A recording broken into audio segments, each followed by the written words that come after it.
Hi everyone, so I'm back from my Everest Base Camp Trek, and this video I'm going to talk about some important elements that you need to take care of and which will help you prepare yourself and have a wonderful track. This is the second video in the series. The first video I have released which talks about the end-to-end journey of the Everest Base Camp from my home back to my home and in Kathmandu from onwards. So let's talk about the different elements which are very important for preparing and also during the hike and the track, which will help your track become memorable. So let's talk about the first thing, which is the preparation. So for my preparations, I was preparing for the Everest Base Camp Track for the 1 year time from April end 2023 till April 2024, which included hiking across the different segments, and then gym to tone up the muscles and make sure that your body is strong, especially the lower legs, because you would need to climb a lot of stairs as much as you would need to walk across the different type of terrains. So it's important that your lower legs are extremely strong. I also use the steppers machine to practice on the stairs part, along with the different exercises in the gym to make sure the body is well prepared and has strength for such difficult terrain. Then the track company that we hired was Alpine Ramble. It's one of the finest companies that you can hire across the place. We also hired the guide Tilak from Alpine Ramble. So we booked Alpine Ramble almost in the month of October 2023 because we wanted to be sure that we have everything secured and reserved well in advance. Otherwise people have trouble when they hire and they freeze the things at the last stage. For example, accommodations will be trouble and your travel across the region will be some challenges. One important thing is the insurance. So we already had the insurance before we flew from Dubai. The insurance must have a coverage of helicopter rescue up till 6,000 meters in case there is some trouble. The schedule from Lukla all the way to Everest Base Camp is 8 days hike, and you are stopping over at Phagding for 1 night, Namche Bazaar 2 nights, because 1 day is acclimatization hike. Then you will be staying 1 day either at Tengboche or Diboche, which is about 10 minutes walk from Tengboche. The 2 nights will be at Dingboche because you have another acclimatization day at Dingboche, and then you have 1 day at Labuche before you proceed to Everest Base Camp. This track is 8 days, as I say, one way from Lukla all the way to Everest Base Camp, and I would highly recommend that you take days buffer with you, because at times there is no guarantee whether the flights will fly to Lukla either from Kathmandu or Ramechhap. So you might get stuck like we were stuck at Ramechhap for 2 days. Now flights are operational from across the globe to Kathmandu through various direct or connecting flight, and then from Kathmandu to Lukla you have, if you are lucky, you will have a direct flight, or maybe you can opt for a heli. Otherwise, in general, during the seasons period, which is March, April and May, and then in September, October and November, majorly the flight from to Lukla will operate from Ramechhap, which is about 4 hours driving distance from Kathmandu. It's a small airport, and the flight is only 15 minutes, but there is no guarantee whether the flights will be on time. At times there are delays, not for hours but for days. As I said, we were stuck at Ramechhap for 2 nights. You can have my experience checked over in my other video for those 2 days. And then from Ramechhap the flight to Lukla is only 15 minutes.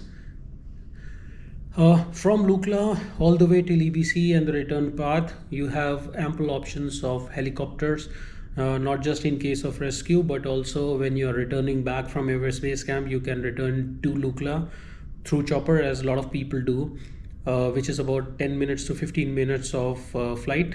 You can get the heli from EBC point, you can get heli from Kurakshep, Labuche, and all the other places.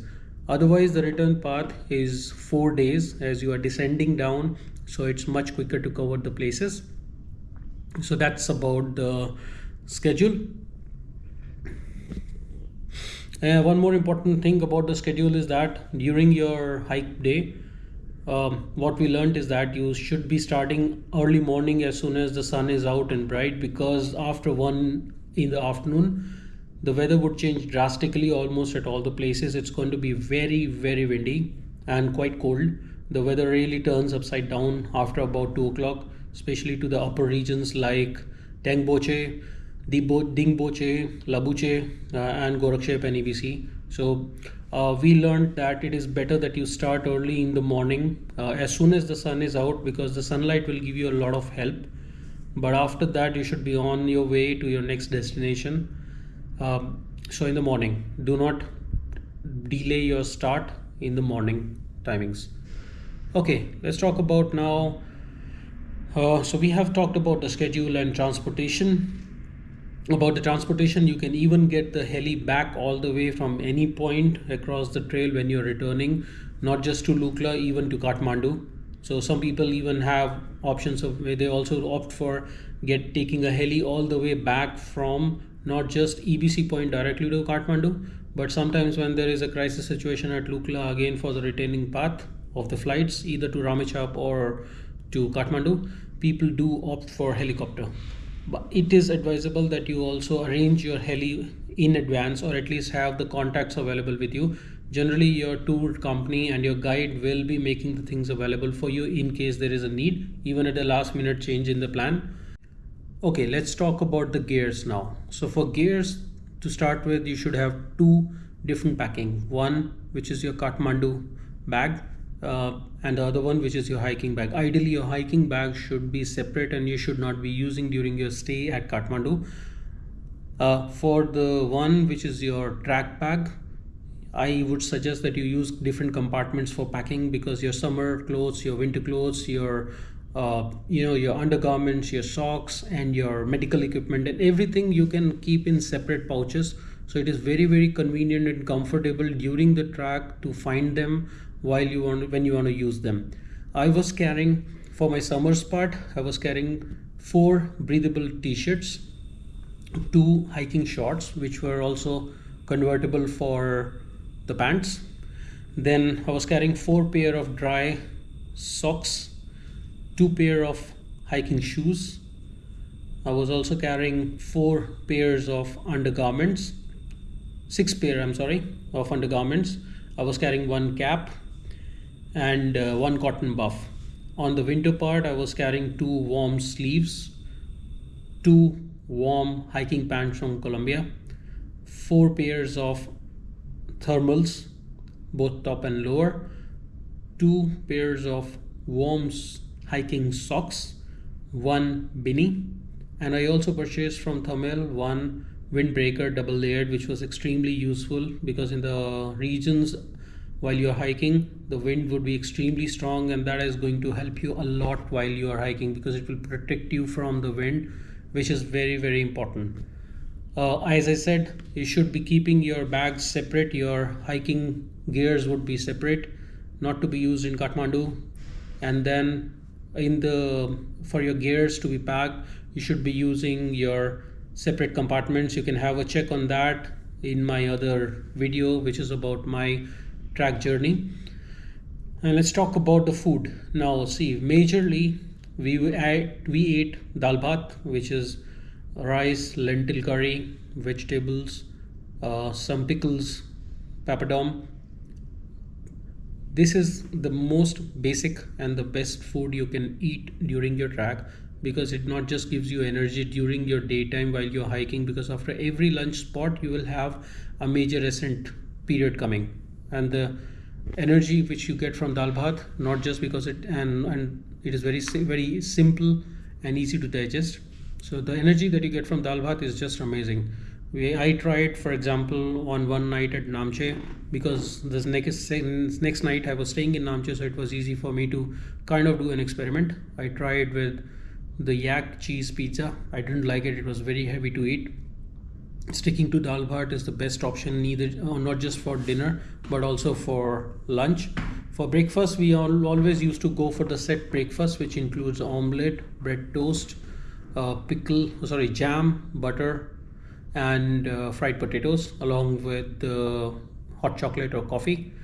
Ideal choice for the breakfast in the morning. By the way, you will not get anything which is made out of fresh milk. Everything will be made from the milk powder, whether it is hot chocolate or coffee, in the region all the way from Lukla all back to Lukla.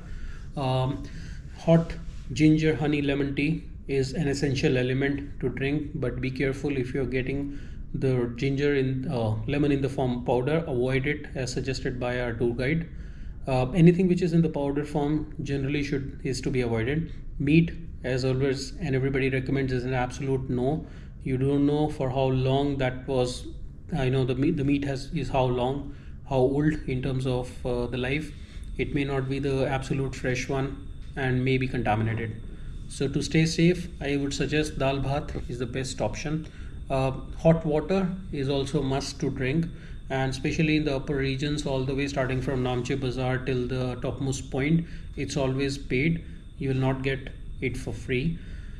As long as water goes, we were always drinking the spring water or the tap water. We were using the water purification tablet, and my 2 bottles that I was carrying also had the water filter. I was also carrying 1 bottle, insulated bottle for hot water. So overall, water, food, everything is available across the entire track, including even the snacks like chocolates and all. So you don't need to be bothered about that.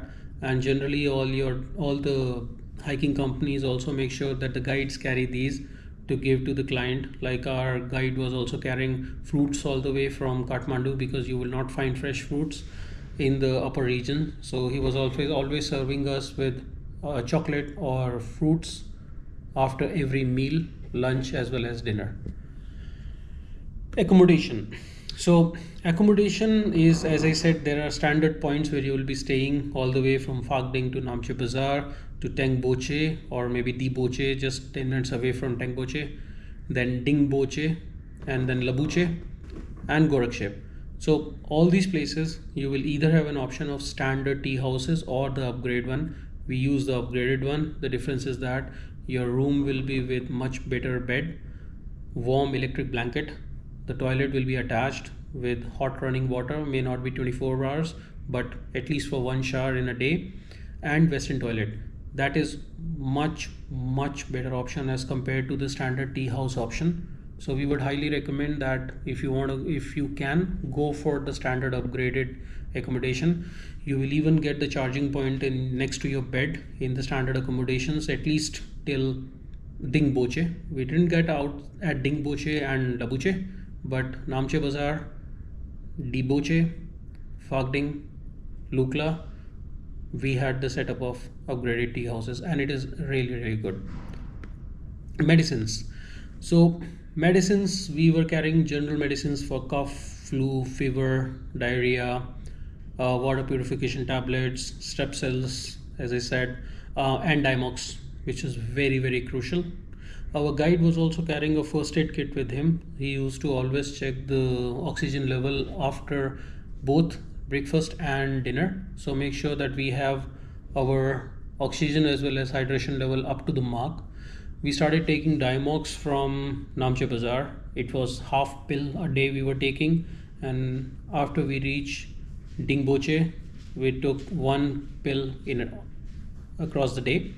We also cross-checked with our guide that the brand of the pill that we were taking was appropriate, because some brands are of double dose, so you should be careful while taking your Dimox.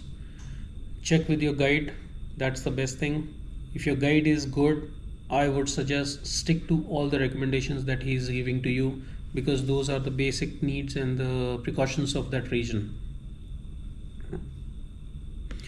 Okay, now communication. Very important to stay in touch with your families and friends, keep them aware and informed about your locations, and also make sure that you are capturing your journey. So Wi-Fi is not always working everywhere. It would not be available in your room as well. It will be available only in the dining area. It would be paid, not free. So it is best that you take a SIM all the way from Kathmandu airport, and then that SIM you use all the way till the Everest Base Camp point.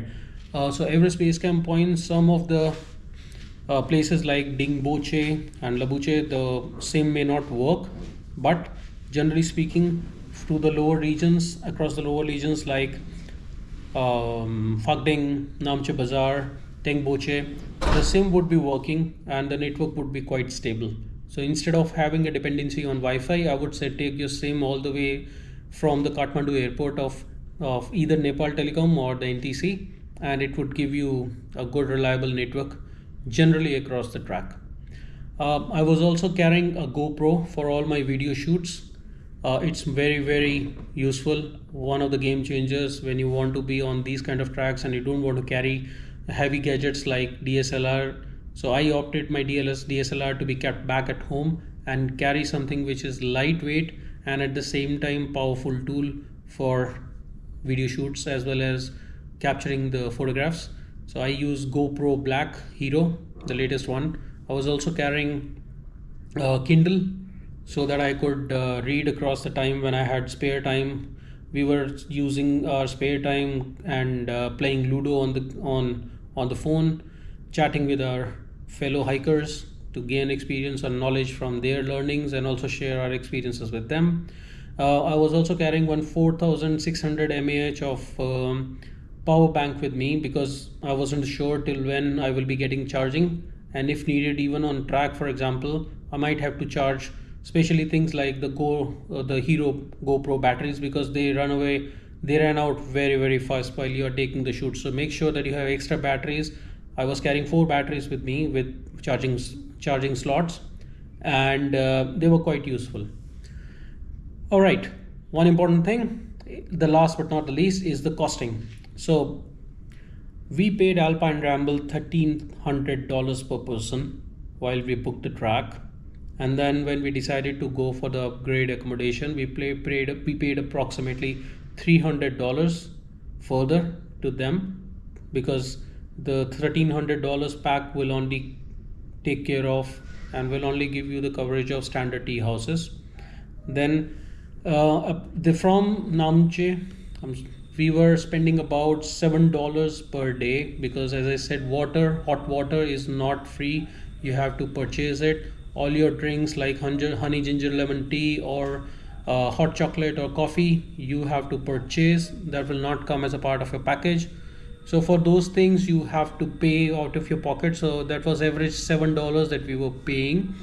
The tip to the guide and the porter is kind of must. So we spent in total $500, 3 of us, for the tip to the guide and the porters.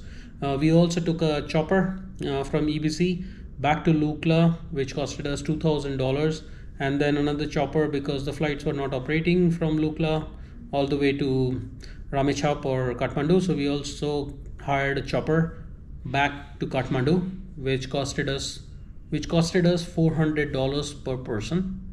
So overall, I would say that this track is a place where you should go well prepared so that you enjoy your journey. You should hire a company well in advance. You should be well informed about your guide. Make sure you handpick your guide, have a word with him, have a good deep understanding of the track when you land in Kathmandu. Make sure you have packed everything what you need before you embark on your journey all the way from Kathmandu to Lukla. And some basic tips, like when you are on the track, walk slow. Make sure you are absolutely hydrated. At least 4 liters of water every day you should have during your hike duration. And be very careful of the dust, because the puff will help you protect yourself. Kumbu cough, quite common in that area. If you have dust around, especially because of the donkey trails or for the reason with fellow hikers moving across, protect yourself every single moment from dust. If it is windy, make sure your head and your body is well covered. Otherwise you might fall sick, which is the least that you would want to have, because falling sick on this track makes the track even more difficult. With every 1000-meter gain, our body was changing and adapting to the change because we were healthy and we were making sure we had listened to our guide. We were taking proper medication as and when needed. Hydration level was good. Every morning, oxygen meter was giving good reading. We didn't have any trouble at all during the track. And this is the same I would advise to all of you guys, to have the wonderful time of your life when you go on this track. Enjoy yourself and have a safe track. I also made another video. I'll share the link in the comment section of this, which is my end-to-end journey video for the Everest Base Camp. When I started from Dubai, landed in Kathmandu, to Ramechhap, and then all the way to Everest Base Camp, and then back to Kathmandu before I return back to Dubai. Thank you so much. Enjoy your track.